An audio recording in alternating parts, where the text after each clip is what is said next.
오늘 고린도 후서 1장 3절부터 11절까지 보시겠습니다. 1장 3절부터 11절까지 보시겠습니다.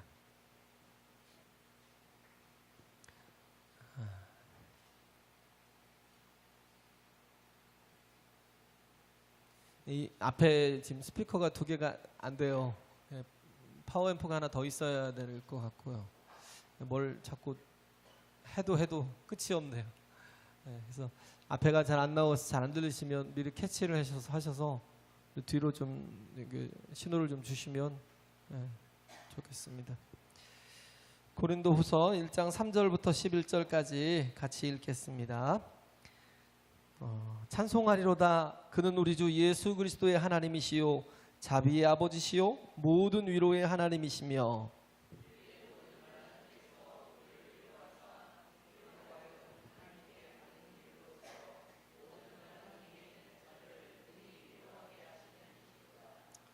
그리스도의 고난이 우리에게 넘친 것 같이 우리의 위로도 그 그리스도로 말미암아 넘치는도다.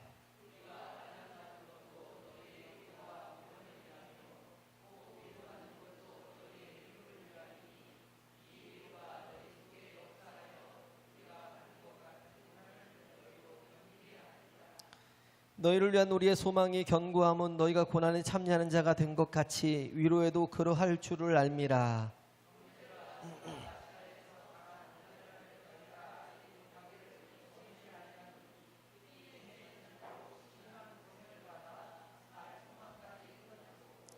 우리 마음에 사형 선고를 받은 줄 알았으니 이는 우리로 자기를 의뢰하지 말고 오직 죽은 자를 다시 살리시는 하나님만 의뢰하게 하심이라.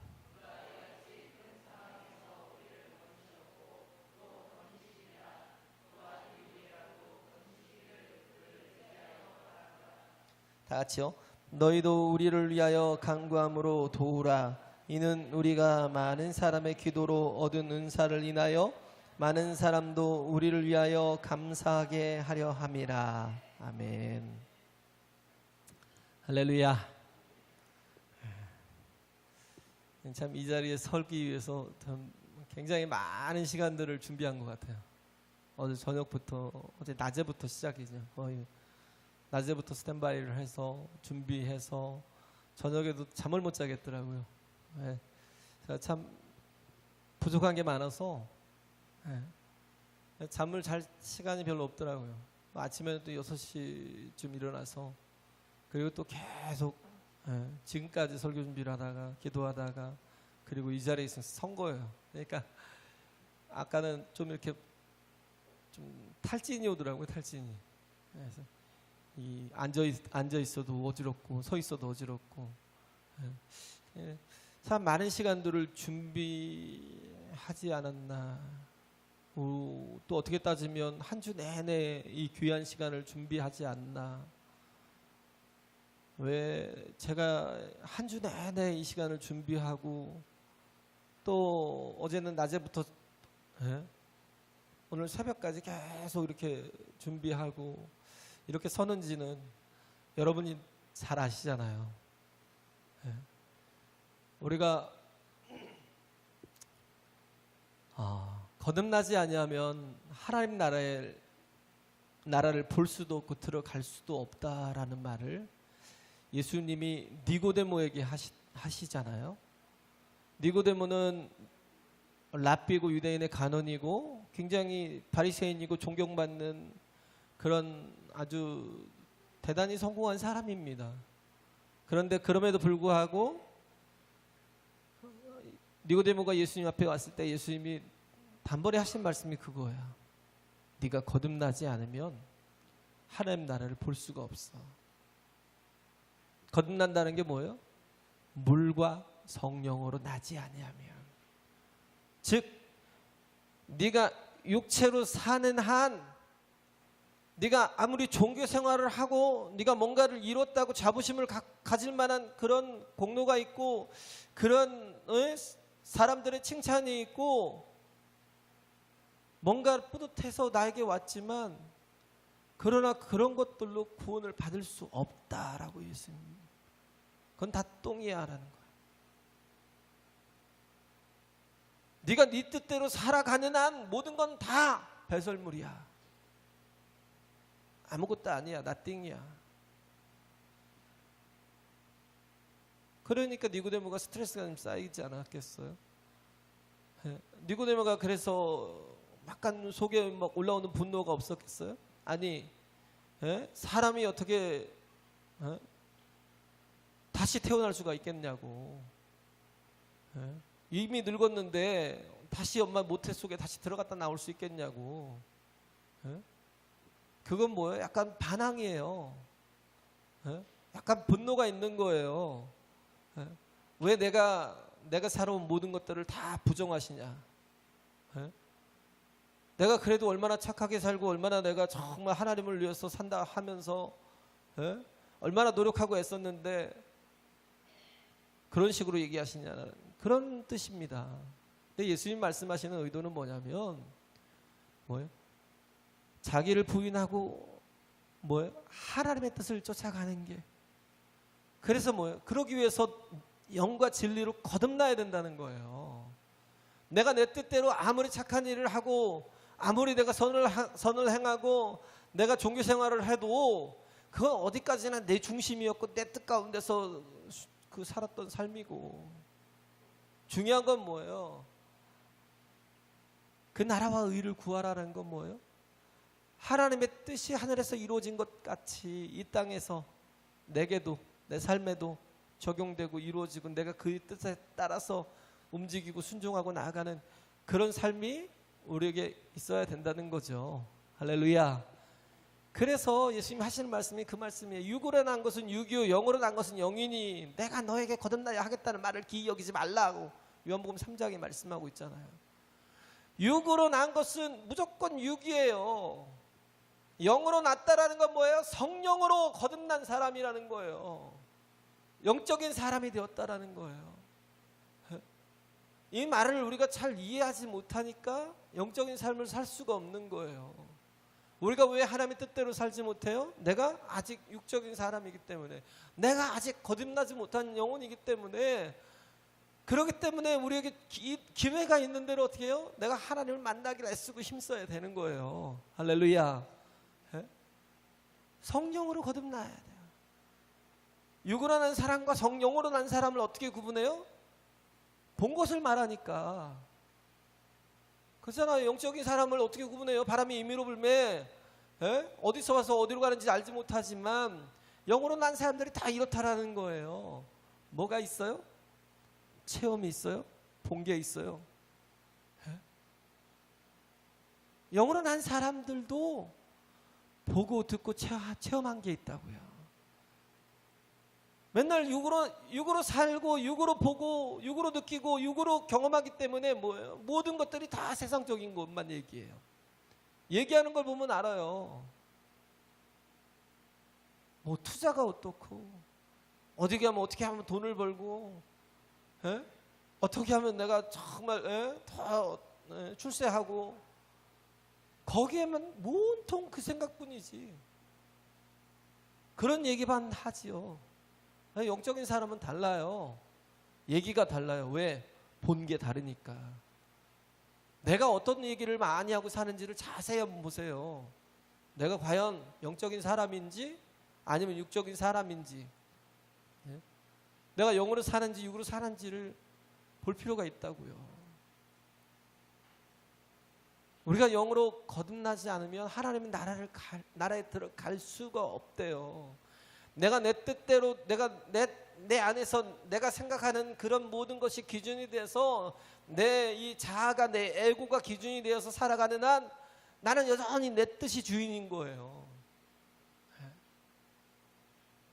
하나님이 내 인생의 주인이 되시는 게 영적인 삶이에요. 성령께서 나를 구화처럼 버려두지 아니하시고 우리 심령 속에 오셔서 우리를 영으로 살도록 또 정말 영적인 삶이 무엇인가를 알게 하시고 죄에 대해서 의에 대해서 심판에 대해서 깨닫게 하시고, 그리고 뭐예요?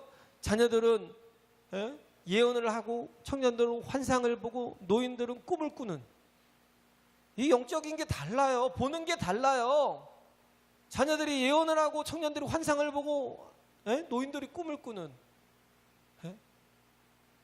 그러니까 삶이 다른 거예요. 살아가는 방식이 다른 거예요.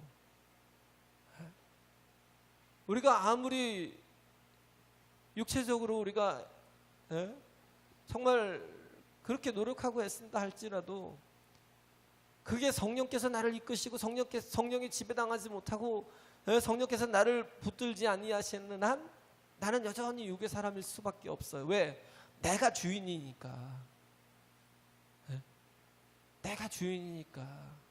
신앙이라는 건 뭐냐면 주인이 바뀌는 거예요. 신앙이라는 건 뭐냐면 내가 육으로 산다라는 것 자체가 정과 욕심으로 사는 거예요. 정으로 살아요. 욕심으로 살고. 그 정에서 뭔가 이렇게 삔또가 틀어지면 절대 용서가 없고요. 욕심으로 사는 것에 대해서 내가 조금이라도 이익에서 손해가 되면요, 절대 내가 하나님 뜻대로 살고 싶어 하지 않아요. 그게 참 어렵죠. 변화된다는 거, 거듭나야 된다는 거 굉장히 중요한데 살아가는 삶이 달라요. 그렇기 때문에 이 약한 사람들은 오늘 드리는 말씀이 절망이 있잖아요. 절망. 이 패러독스라니까요. 이 역설이에요. 근데 육의 사람은, 거듭나지 못한 사람은 이 절망 때문에 죽어요. 이 절망 때문에 망해요. 진짜 망해요. 이 절망 때문에 끝이 나요. 우리나라가 예전보다도 저 어렸을 때보다도 훨씬 더 정말 상상할 수 없을 정도로 잘 살고 있는데, 그런데도요 지금 OECD 국가 중에서 계속해서 몇 년째 사망률 1위예요. 정말 그 물질적인 것들이 풍요한 시대를 살고 있고, 이제는 굶어 죽을래도 죽을 수가 없어요. 굶어 죽게 생기면 다 도와줘요. 뭘로 죽어요? 비교의식 때문에 죽어요. 비교의식 때문에. 만족이 없어요. 루저가 돼버렸다 그러고. 그죠? 내가 남들보다 못하면 실패자라고 생각해요. 남들보다 못 살고, 남들보다 덜 쓰고, 남들보다 뭔가 이렇게 좀 뭔가 위축되는 게 있으면 나는 실패자라고 판단을 해요. 근데 하나님의 사람은, 영적인 사람은요, 절망 가운데서도 뭘 봐요? 하나님을 봐요. 할렐루야. 도우시는 하나님을 봅니다. 절망 가운데서도 하나님과 교통하고 있어요. 정말 큰 고통이 그를 누르고 있는데도 불구하고 그 끝까지, 그 고통 속에서 끝까지 하나님을 보고 의지하고 결국은 일어나요. 그런 사람이 다윗이었어요. 시편 6편에도 그러고요, 시편 69편에도 그러고요. 한번 읽어보세요. 얼마나 처절하게 절망하고 있는지, 얼마나 정말 그 큰 고통 속에 있는데, 그럼에도 불구하고 그 고통 중에서 누굴 바라보냐면 하나님을 바라보는 거예요. 할렐루야. 그러니까 사는 거예요. 그러고 나서 뭘로 해요? 찬송으로 가요. 그러고 나서 뭘로 가요? 감사로 가요. 아니 절망인데 찬송을 해요? 아니 절망인데 감사해요. 그게 믿음의 사람들이에요. 계속해서 마귀가 주는 생각이 뭐예요? 비교의식. 야, 그렇게 가난해서 그렇게 못 살아서 어떡하냐? 가난해서 못 먹어서 죽어요? 못 살아서 자식 죽여요? 그러지 않아요. 저도 어렸을 때는 굶고 학교 간 적이 많았어요. 먹을 게 없어가지고 진짜 굶었어요. 요즘은 다이어트 하느라 굶죠. 왜? 자꾸 먹을 게 나를 유혹하니까 어떻게든 내가 먹을 걸 끊느라고. 먹을 게 없어서 그런 게 아니라 먹을 걸 끊느라고. 왜? 너무 많이 먹어서. 다이어트 하느라고 힘들지. 옛날에는 없어서 못 먹었어요. 제 몸무게가 60kg, 뭐 고3 때까지도 60kg가 안 됐나. 굉장히 삐쩍 말랐고 중학교 때는 빈혈로 학교를 못 갔어요. 며칠 빈혈로 먹은 게 없어서. 그래도 안 죽더라고요. 요즘은 조금만 저기 하면 자식 죽이는 줄 알고, 뭔가 좀 결핍이 있으면 아주 끝장이 날 줄 알고. 그게 누구였어요? 이스라엘 백성들이었어요. 이스라엘 백성들이 그 시내산에서 모세가 율법을 있잖아요. 십계명을 받으려고 올라갔을 때 내려오지 않으니까 조마조마한 거예요. 왜? 더 이상 이제 모세가 안 내려오면 어쩌지? 모세가 존재할 때 뭐가 있어요? 하나님의 임재가 있어요. 모세가 안 내려오면 어쩌지? 하나는 그 염려 때문에. 그리고 우리가 그동안 만나와 메추라기와 또 반석에서 서서 물이 나오는 그것들을 먹고 살았는데 그게 갑자기 공급이 끊어지면 어쩌지? 왜? 거기 광야니까. 하나님이 더 이상 은혜를 베풀지 않으면 어쩌지? 거기서 두려움이 오는 거예요. 끊어지지 않았고요. 계속 공급이 되고 있고요. 하나님의 은총을 계속 주고 있는데도 불구하고 내일은 내가 굶을까 봐, 내일 내가 죽을까 봐 그 걱정하다가 결국은 만든 게 우상이었어요. 금송아지 우상. 우리가 그래요. 절망이 있어도 하나님이 있으면 삽니다. 할렐루야. 극한 절망 속에서도 하나님 바라보면 살아요. 그런데 그 하나님을 만나지 못하고 경험하지 못하면 그냥 무너지는 거야. 정말 극한 고난이 오면요, 이기지 못할 사람들이 많아요. 신앙이 있는 사람은요, 절대 절망이 있어도, 절망의 환경이 있어도 그 환경 때문에 절망하지 않아요. 왜? 하나님과 교통하고 있으니까 그걸 뭘로 바꿔요? 희망으로 바뀌고 소망으로 바뀌어요. 비전이 생기고 꿈이 생기고. 할렐루야. 그게 영적인 사람이라고요. 성령이 임한 사람이 그 극한 고난 속에서도, 고통 속에서도 절망하지 않고 그 모든 환경을 하나님으로 인해 이겨나가더라고요. 이지선 자매, 그 이대 다니다 그랬잖아요. 이대 다니다가 티콘가 뭔가 타고 가다가 그 갤로포에 받쳐가지고 차에 불이 나가지고 이제 거의 죽다 살았잖아요. 다 타가지고, 몸이 다 타서 수술을 거의 뭐 한 30번 가까이 한 것 같아요. 지금도 계속 해야 되는지 어쩌는지 모르겠지만 굉장히 고통 속에 있었어요.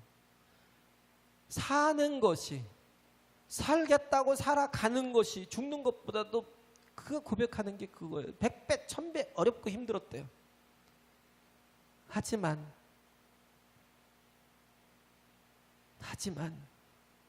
하나님 때문에 사는 게 더 힘들었죠. 얼마나 큰 고통 속에 있어서 하나님 때문에 견디고 이길 수 있었다라는 얘기를 하는데, 그 오른손을 자꾸 잘라내는 거예요. 손가락을 다 잘라냈어요. 오른손이 왼손도 많이 잘라낸 게 손가락을 잘라내고 했는데도 왼손이 오른손보다 더 길어요. 다 타가지고 오른손이 기능을 거의 못하는 거예요.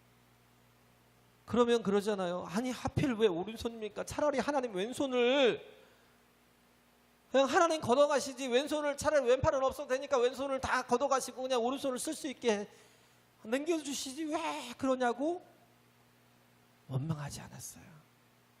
감사했어요. 그나마 왼손이라도 있어서 그래도 뭔가를 할 수 있어서 숟가락 한번 처음 들 때 너무 감사했다는 거예요. 우리는 평범하게 숟가락 들고 밥을 먹는데 숟가락 첫날 들 때 너무 힘들게, 이게 들려지질 않아요. 너무 힘들게 들어서 입에 넣을 때 그때 너무 막 감격해서 먹다가 막 감사의 눈물을 흘렸다는 거예요. 우리는 정말 편하게 문고리 열고 닫고 하잖아요, 문을. 근데 그게 너무 힘들어서 문고리를 열고 나가기까지 할 그때에 그는 거기서 감격의 눈물을 흘리며 하나님께 감사했어요. 하나님 감사합니다. 손가락을 절단할 때도 그가 수술실에 들어가기 전에 하나님께 감사했어요. 그나마 하나님 손가락을 좀 남겨주셔서 감사하다고. 이걸 다 잘라내지 않게 하시고 그래도 몇 개라도 하나님 손가락이 남아서 뭔가 일을 할 수 있도록 그렇게 도와주신 거 감사하다고.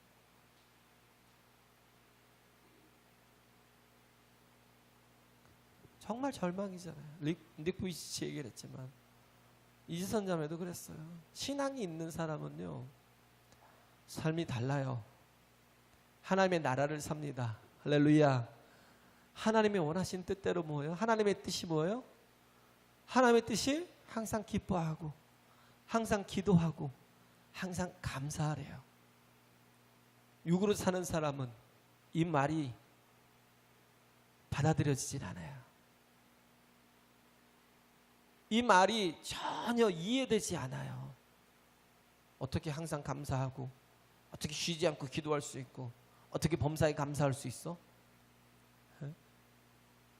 도대체 이해가 되지 않아요. 믿음의 사람은 어떻게 해요?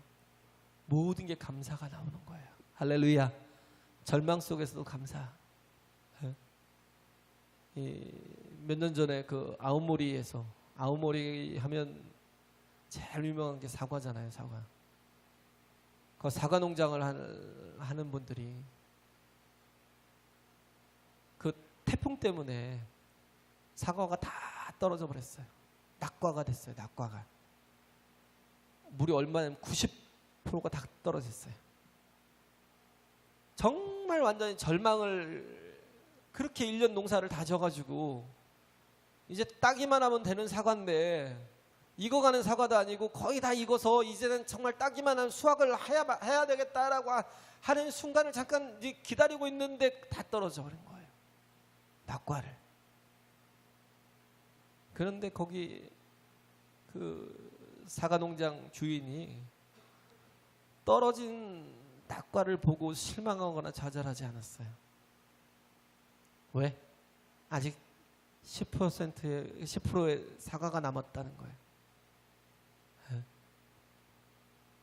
그래가지고 그걸 조심스럽게 정성스럽게 잘 따가지고 그걸 포장을 예쁘게 잘 했어요.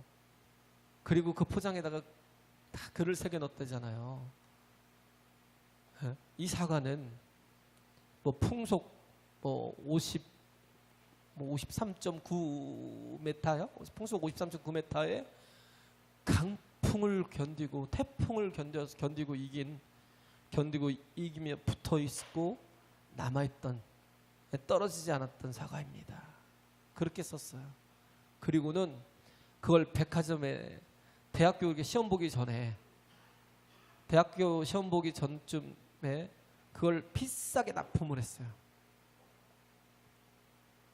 그러니까 사람들이요, 그걸 10배, 20배 비싸게 팔아도요, 그렇게 포장을 하고 그렇게 글을 써놓고 그걸 놓으니까 그게 금방 다 품절이 됐대요. 90%가 다 떨어졌다고 낙심하고 낭망하고 좌절할 수 있잖아요. 근데 그 10%에 주목했다니까요. 그 사람들은 10%에 주목하고 그것을 가치 있게 만든 거예요. 세상 사람도 그러는데 정말 우리가 해야 될 게 뭐예요? 우리가 가만히 보면 그런 게 있어요. 뭔가 연약해져 가면요, 같이 덩달아 연약해져요. 교회가 좀 어려워지면요, 같이 막 그냥 버벅버벅 떨어지는 그런 걸 느껴요. 같이 힘내서 하나 돼서, 사랑으로 하나 돼서 어떻게든 더 열심히 모이자고, 열심히 일하자고, 열심히 우리 다시 한번 해보자고, 이게 안 돼요. 기회만 봐요. 이제 모이기도 힘들겠는데.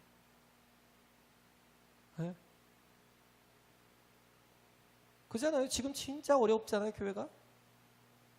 저도 스트레스 받아요. 정말 끙끙 앓아요. 잠을 못 자요, 어느 때는.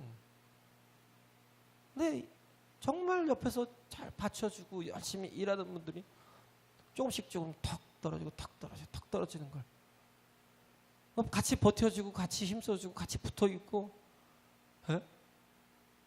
그러지 못하는 걸 그러면서 느껴요. 야, 신앙이 그렇구나. 내가 사람을 의지할 게 아니구나. 그 생각을 되게 많이 해요. 아, 사람을 의지할 게 아니구나. 에? 괜찮아요. 어려워도 괜찮고 힘들어도 괜찮고. 에? 그 수유리에 보면 강북제일교회 되게 크잖아요. 거기 원래 그 윤덕수 목사님인가요? 돌아가신 목사님인데, 그분이 88년도에 떨어져 버렸어요. 뇌출혈이신지. 떨어지고 나서 절반이 다 사라져 버렸어요. 기능이. 몸의 기능이 절반이 다 끊어진 거예요. 다 사라진 거예요. 마비가 돼 버리니까 절망하는 거예요. 말도 못하고 말도 어눌해지고. 얼마나 그 고통이 심했겠어요? 그렇게 고통하고 있을 때, 고난하고 있을 때, 고난 나오고 있을 때 의사들이 재활하자고, 움직이자고, 운동하자고 그래도 됐다고, 난 다 끝났다고, 내가 이제 무슨 뭘 하겠냐고. 아, 죄송하지만 목사님이 그런 말씀을 하더라고요. 난 더 이상 꿈이 없다고, 희망이 없다고. 나는 오늘 밤에 이렇게 잠들면 내일 아침에 눈 깨기 전에 하나님이 나를 좀 데려가셨으면 좋겠다고. 제발 나를 좀 데려가셨으면 좋겠다고. 그게 내 기도라고, 제목이라고. 그렇게 고통하고 있는데 뭐 재활 의지가 없었어요. 그 교회가 한 600명 정도 됐을 때니까 재활 의지가 전혀 없이, 아, 나 이러고 그냥 죽었으면 좋겠다. 하나님 데려가셨으면 좋겠다. 그냥 내가 자살할 수는 없고 제발 하나님께서 나에게 이 삶을 좀 끝내주셨으면 좋겠다. 막 이러고. 얼마나 옆에 있는 사람들이 힘들었겠어요. 근데 교회에서는 정신없이 기도했어요. 목사님 제발 하나님 일어서게 해달라고, 다시 강단에 세워달라고. 이미 절반이 다 끝났는데 무슨 소망이 있겠어요. 일어서게 해달라고. 그런데도 불구하고 그 교회 장로님들이 새벽 기도를 한 번도 안 빠지면서 수십 명이 새벽 기도 한 번 안 빠지면 나와서 계속 목사님을 위해서 기도하고. 그러니 뭐 다른 성도들은 얼마나 더 하겠어요. 기도 한 번 안 하던 사람들이 다 나와서 기도하더래요. 그러더니 장로님들이 가는 거예요. 이제 목사님 찾아가서, 목사님, 저랑 여기 문 밖에만 한번 좀 나가자고. 막 됐다고 치우라고. 그냥 빨리 다 가시라고. 짜증이 나니까 계속 그렇게 짜증만 내고. 그런데도 불구하고 그분들이 끝까지, 아, 목사님 한 번만 저 위에서 한 번만, 제 소원이라고, 저 문 밖에까지만 한 번만 걸어서 나가서 산책 한번 하자고. 저기 밖에까지만 나가서. 하도 잡아 끄니까 막 옆에서 몇 사람이 막 잡아 끄니까 그냥 쑥 달려 내려와서 서 있는 거예요. 어느 데가. 그러다 걷자고 잡아주고 부축하고 있다가 몇 걸음 걷고 문 앞에 딱 섰는데 그냥 팍 쓰러진 거예요. 또. 그러니까 얼마나 힘들었겠어요. 말도 어눌한 사람이 막 화가 나니까 그 승질을 다 내고는 뭐하냐고, 막 뭐하는 짓이냐고 막 그러면서 다시 결국은 돌아갔는데, 그 다음날 또 왔대요. 목사님 가시자고. 이번엔 한 번 더 가서 문을 넘어가서 이번엔 차를 한번 타고 저희랑 같이 드라이브 한번 하시자고. 안 되면 저희가 업어서라도 갈 테니까 드라이브 하시자고. 그러고 끌고 나가더래요. 믿음도 진짜 쥐뿔도 없는 어떻게 그렇게 설교를 하셨는지 모르겠지만 하나님을 바라보지도 않고 그냥 죽여달라고 그런 하기사 엘리야도 그랬으니까. 정말 믿음이 확 떨어지면요, 이건 진짜 언제 믿음이 있었냐? 저도 이해를 해요. 그런데 막 그렇게 잡아끄니까 따라간 거예요. 따라가서 차를 타고, 그리고 또 드라이브도 하고, 그리고 차를 타고 다닌다고 보니까 목사님 이번에는 우리 비행기 한번 타봅시다. 뭔 비행기냐고. 아니 여태 자동차 잘 타고 다니셨으니까 이제는 비행기 한번 타보자고. 그리고 장로님들이 비행기 타고 이렇게 해운대까지 저기 가서 부산 가서 해운대까지 모시고 가서 거기서도 걸어 다녔대요. 이번에는 제주도 갑시다 그래갖고 목사님 또 제주도 끌고 가고 제주도 관광시키고 그러면서 뭔가 살고 싶은 소망이 생기더라는 거야. 목사님도 힘든데 그잖아요. 성도님들이 얼마나 힘들겠어요. 살고 싶은 희망이 생기더래요. 그래서 뭔가 이기려고 애쓰고 이렇게 하다 보니까 갑자기 기도가 하고 싶어졌대요. 말도 안 나오는 이 혀 가지고 여보 우리 기도합시다. 기도를 하는데 처음부터 끝까지 기도가 다 되더래요. 어눌한데 기도가 다 되더래요. 그러니까 그 소식을 교회 성도들이 듣고는 목사님 이번 주에 강단에 서시라고. 저 노예에서 오는 그 목사님 그만 오시라고 부를 테니까 설교하시는 목사님 그만 오시라고 부를 테니까 목사님 제발 강단에 이번 주에 서달라고 그 부탁을 한 거예요. 그런데 너무 자신이 없대요. 그래서 한 주만 더 내가 기도원을 한번 들어갔다 나와서 내가 그러고 강단에 서겠다 약속을 했대요. 그래서 월요일부터 기도원에 들어갔는데 이건 뭐 기도가 돼야죠.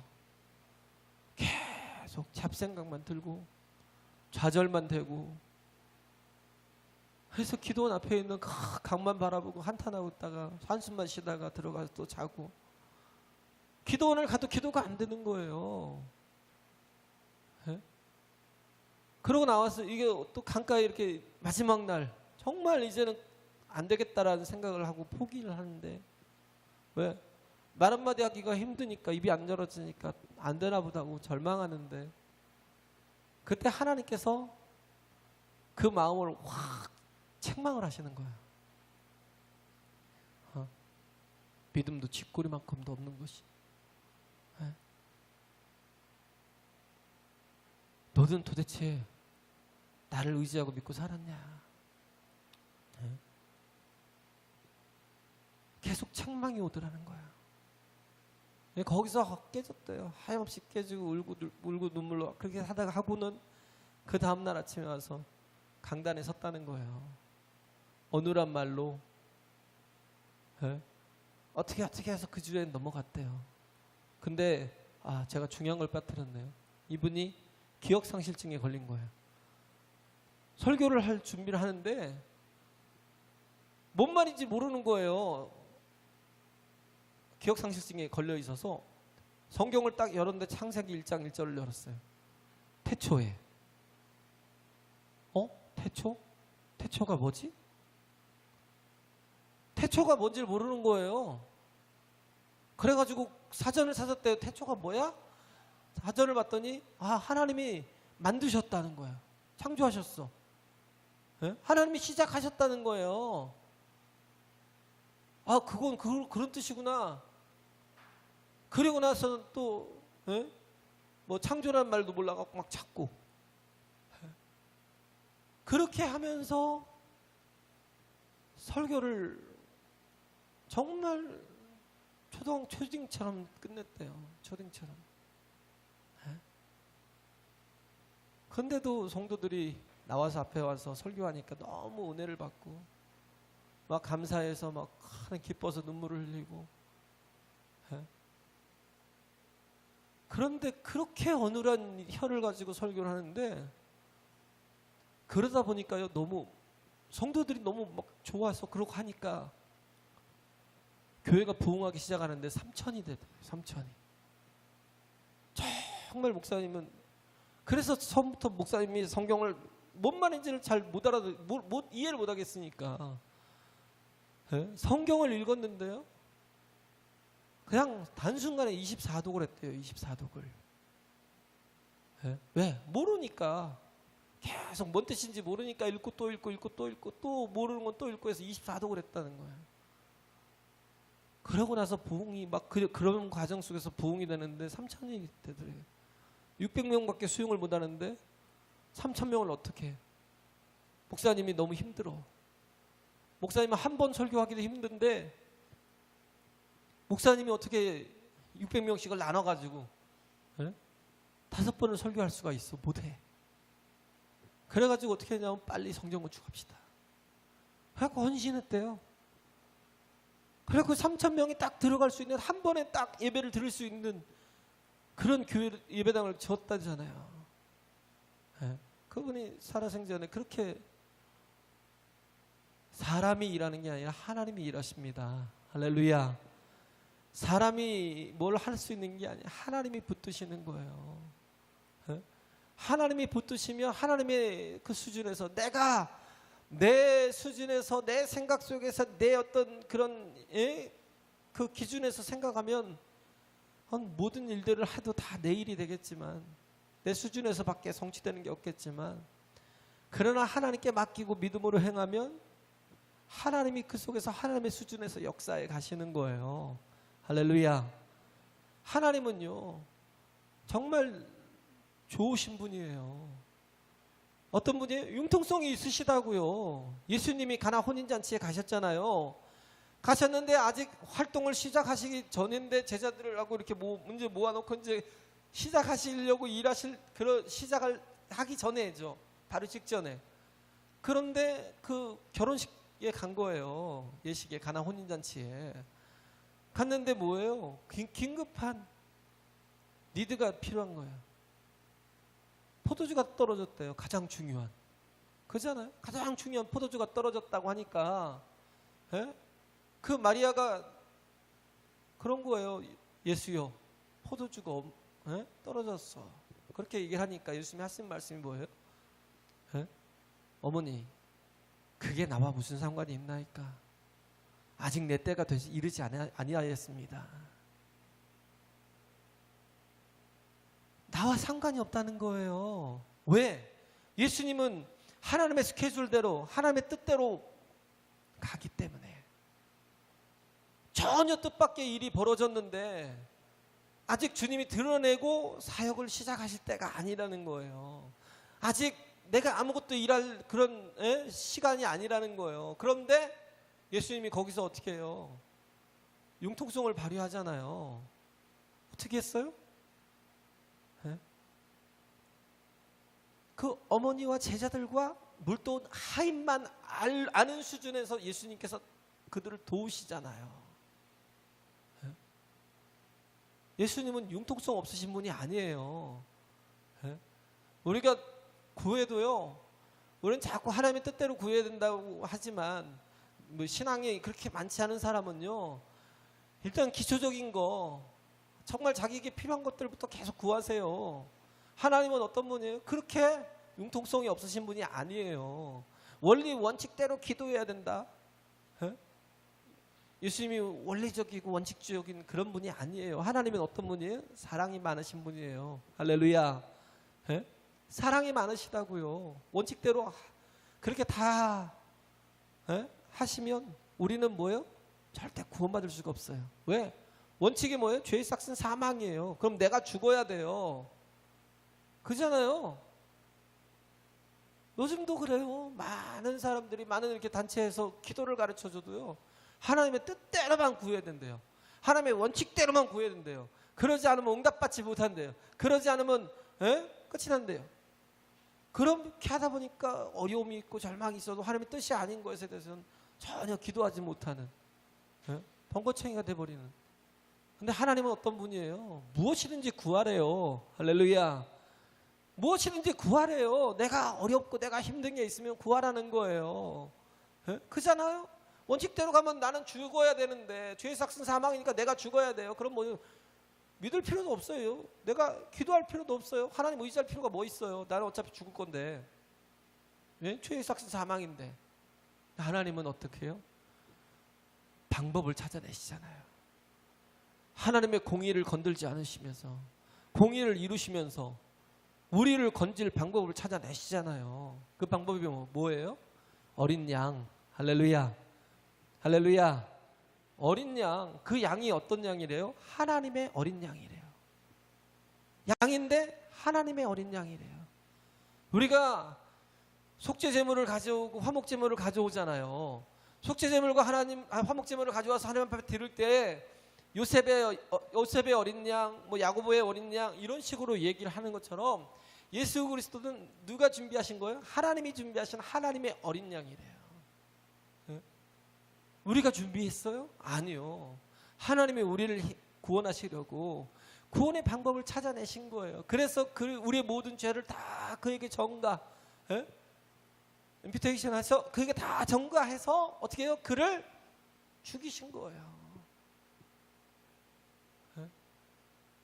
예수님이 엘리 엘리 라마 사박다니 하나님 하나님 어찌하여 나를 버리시나이까라고 그렇게 외치셔도 하나님이 그때의 외침에 침묵하시잖아요. 철저하게 정말 자신의 아들임에도 불구하고 독생자이심에도 불구하고 철저히 침묵하시잖아요. 왜? 우리를 건져내시기 위해서 그 고통을 하나님 참아내시고 침묵하시고 그래서 우리에게 구원의 길을 열어주셨다고요. 할렐루야. 그렇게 좋으신 하나님이신데 우리에게 얼마든지 길이 있고 방법이 있고 정말 하나님으로 인해 복을 받고 하나님으로 인하여 정말 승리하고 또 형통할 수 있는 길이 있는데 우리는 자꾸 육체로만 살려고 하기 때문에 육체로만 자꾸 살려고 하니까 어려워지고 힘이 들어지는 거예요. 네? 우리는 어떻게 하든지 믿음으로 살아야 돼요. 할렐루야. 약할 때일수록 믿음으로 살아야 돼요. 요한이 사대교회를 하나님이 사대교회를 책망하시잖아요. 예수님이 사대교회를 책망하실 때 요한이 기록해놓은 게 뭐예요? 야, 너는 살았다 하는 이름은 가졌으나 죽었어. 너는 살았다는 이름은 가졌으나 죽은 자야.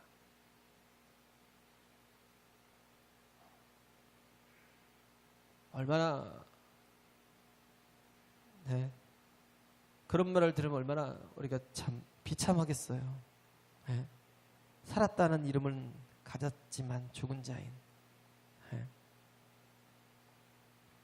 그런데도 불구하고 그 사대교회가